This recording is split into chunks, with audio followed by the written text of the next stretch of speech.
Los ETFs son una gran alternativa de inversión porque permite diversificar, pero me llegan muchas preguntas a diario sobre cuál es la diferencia entre un ETF y una acción. Así que vamos a tratar de explicar por qué deberías invertir en el uno o en el otro, por qué deberías invertir en acciones individuales versus ETF, versus diferencias, versus similitudes, para que tú puedas tomar una buena decisión.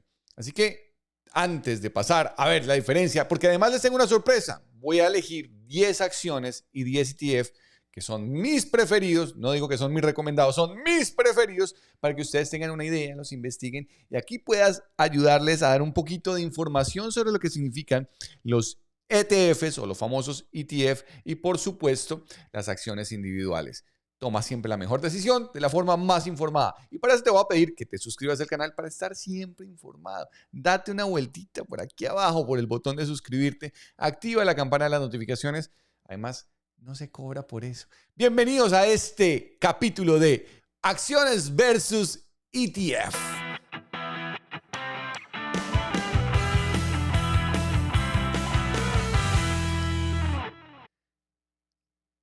¿En cuál deberías invertir?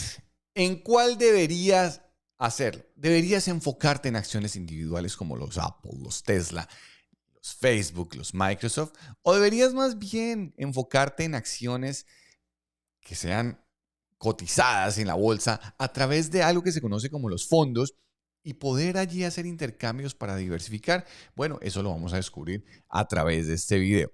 Vamos a ver unos conceptos claves de lo que significan unos y los otros. ¿Cuáles son esos conceptos claves que yo debería tener en cuenta a la hora de hacer acciones? ¿Y qué son las acciones? Y vamos a definir las acciones como un pedacito de la compañía. Vamos a dividir la compañía en un X número de acciones. ¿De qué va a depender eso? Bueno, lo que decían los accionistas de cuántas acciones van a emitir y por supuesto que sea aceptado por los organismos reguladores. Pero entonces las acciones lo que representan es un pedacito de la compañía. Es decir, que si yo tengo una compañía que tiene 10 televisores, si tiene 10 acciones, pues compro una acción, me va a corresponder un televisor. Soy dueño de un pedazo de la compañía. Entonces las acciones representan propiedad. Cuando tú compras una acción, te conviertes en dueño de esa compañía y tienes derechos como accionista de esa compañía.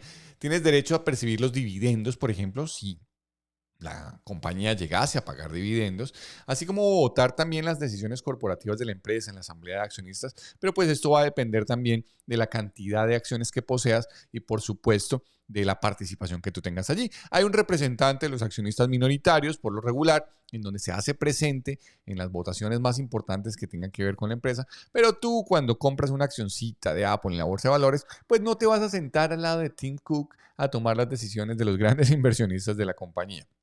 Tampoco cuando compras una acción de Walmart, pues te vas a sentar en la mesa con los Walton para tomar las decisiones sobre si deberían abrir más locales de Walmart o no. Entonces vamos a entender allí un poquito las diferencias porque pues va a depender de nuestra participación en la compañía el poder de decisión y la influencia que tengamos en ella. Así que estos son las acciones, pero resulta que tenemos por allí otros elementos en el mercado que son los famosos ETF, los famosos ETFs. ¿Y cuáles son esos famosos ETFs? ¿Qué es lo que dicen los ETFs? Vamos aquí a reiniciar porque se nos apagó. ¿Y qué son esos famosos ETFs? ¿Qué es lo que nos dicen los ETFs? Bueno, la traducción sería el Exchange Traded Fund, que es un fondo cotizado en bolsa. ¿Y está diseñado para qué? Para que podamos en una sola acción diversificar y tener allí varias compañías. Sin embargo, los ETF no representan la propiedad directa de ninguna empresa. Pero un ETF es una gran forma de diversificar porque aquí vamos de alguna manera a poner en una sola canasta varias compañías en lugar de tener que exponernos a una sola directamente. O sea que hay varios elementos a considerar a la hora de invertir en el uno o en el otro y varias ventajas, pero también varias desventajas de lo que esto significa. Porque en uno me obliga a especializarme un poco más en la empresa, me obliga a ser un poco más disciplinado, que son las acciones, a investigar un poco más a nivel fundamental especialmente, pero también a nivel técnico. Pero en los ETFs no. En los ETFs hay alguien que hace toda esa gestión profesional, toda esa gestión de investigación, digamos, en nombre de uno. Pero, digamos, dentro de las desventajas que existen invertir en uno y otro, y es que en los acciones individuales, pues si tú tuvieras suficiente acciones como para tener voz y voto en la junta de accionistas en los ETFs, pues no va a ocurrir, porque realmente los dueños de los ETFs o quienes hacen los ETFs son esos representantes de las juntas de accionistas en donde ellos son los que toman las decisiones y los que hacen la inversión activa, mientras que ustedes serían más un inversionista pasivo. Pero pues hay que considerarlos unos o los otros. Ustedes pueden tener ETFs de lo que sea. Ustedes pueden tener ETFs de bonos, ETFs de acciones, ETFs de sectores, ETFs de monedas, ETFs de lo que ustedes quieran, los ponen en una sola canasta. Entonces, si yo quiero estar expuesto, por ejemplo, a la relación euro-dólar, pero también a la relación dólar-canadiense, puedo poner eso en una sola canasta para tratar ahí de contrarrestar y mirar y diversificar un poco la exposición de monedas. Si quiero tener ETFs de materiales, pues puedo poner allí una empresa que se dedique a la explotación de cobre, una empresa que se dedique a la explotación de plata, una empresa que se dedique a la explotación de oro, para que cuando los vaivenes del mercado hagan que suba un metal y el otro baje, pues allí me compenso y tengo alguna diversificación. Entonces espero que se entienda el concepto y vamos a ver aquí un poco las ventajas y las desventajas de lo que significa el uno y el otro. Entonces, para el caso de las acciones, vamos a entender que no hay diversificación. Cuando compro una acción, yo estoy expuesto directamente a la compañía. Si pasa algo con la compañía, bueno o malo, pues yo me veo directamente afectado. Bueno, si la compañía sube, está bien, pero malo, porque si la compañía baja o la compañía se declara en quiebra, podría perder allí todo mi capital. Por lo tanto, hay mayor riesgo, requiere más tiempo y conocimiento para poder investigar qué es lo que está pasando con la empresa. Aquí no hay comisiones como tal de administración de las acciones. De pronto la comisión que tú le pagues al broker por la transacción, que eso ya no es tan cierto. Bueno, digamos que en algunos países aún siguen cobrando, pero lo que es a nivel de Estados Unidos, la mayoría de los brokers ya no te cobran comisiones por comprar las acciones. Porque de hecho, esas comisiones fueron lo que dieron origen a los ETFs para encontrar formas de que no tuviera que incurrir en costosas comisiones, porque cada vez que yo compraba, si yo quería comprar 100 acciones de Apple, me cobraba una comisión de $8. Y otras 100 acciones de Microsoft, pues una comisión de otros $8. Y otras acciones de repente de Google, pues otras comisión de $8. Entonces compro 4 compañías, 5 compañías y ya pago $32, $40 solamente en comisiones. Entonces lo que hicieron con los ETF fue, no, pues pongámoslos todos en una bolsa. Yo me encargo de comprar las acciones y la gente me compra es el derivado que se produjo, la canastica de acciones. Yo ya las compré, yo ya hice el mercado por usted y usted simplemente me compra la canasta. ¿Cuánto me quiere comprar de la canasta? No sé, $100. Y los $100 se reparten en esas compañías, por lo tanto los costos de administración fueron mucho más expeditos. Y eso fue lo que dio origen en realidad a esos ETFs, a los fondos cotizados en bolsa. Tiene una particularidad y es que se negocian como acciones. A diferencia de los fondos mutuos, que realmente no hay acciones como tal, sino una participación en el fondo, en los ETFs sí compras acciones. Hay intercambio de acciones. Hay realmente un momento en donde tú pagas un dinero y te devuelven una acción que representa ese ETF. Entonces aquí encontramos que hay diversificaciones instantáneas, donde hay menor riesgo ya por el hecho de la diversificación y hay una gestión profesional. Es decir, unas personas especializadas se encargan de escoger las acciones y armar la canasta de los ETFs.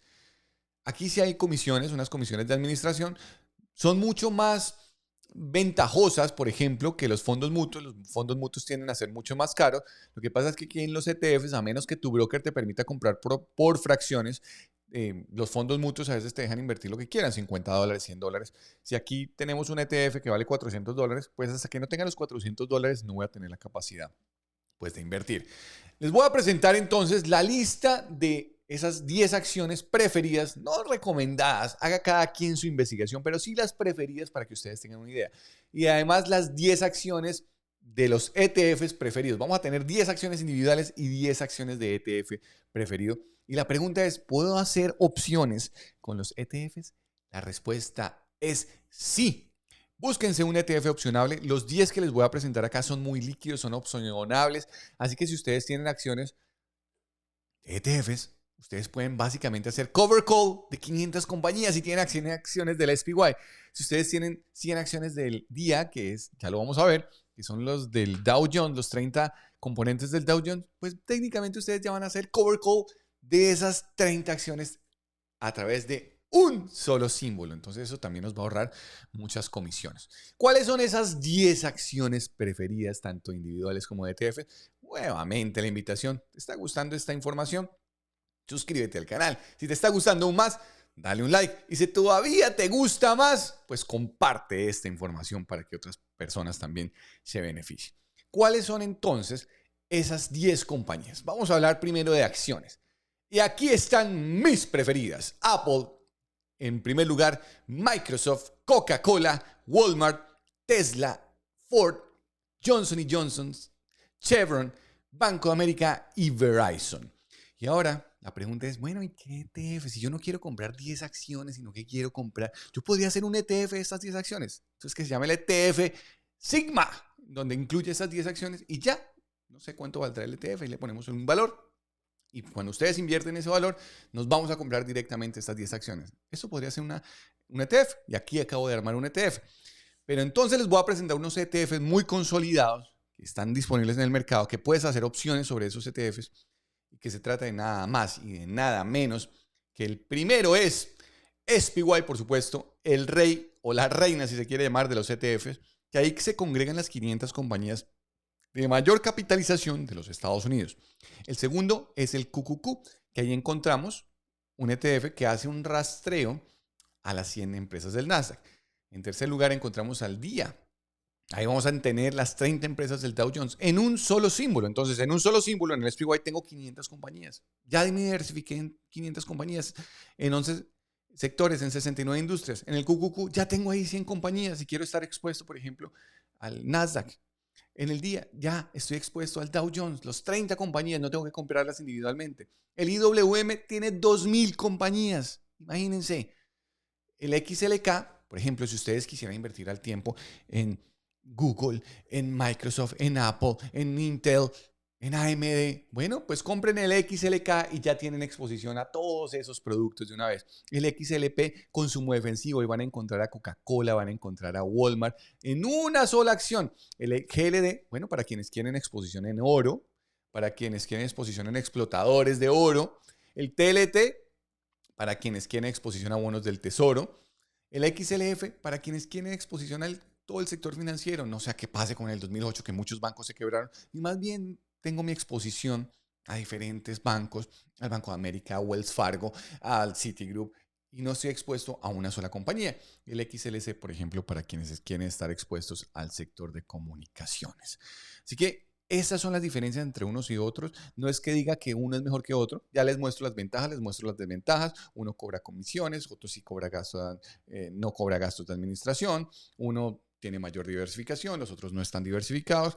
Y en ambos se pueden hacer opciones sobre acciones, porque técnicamente los ETF también son acciones, solamente que no individuales, sino de un portafolio de muchas acciones.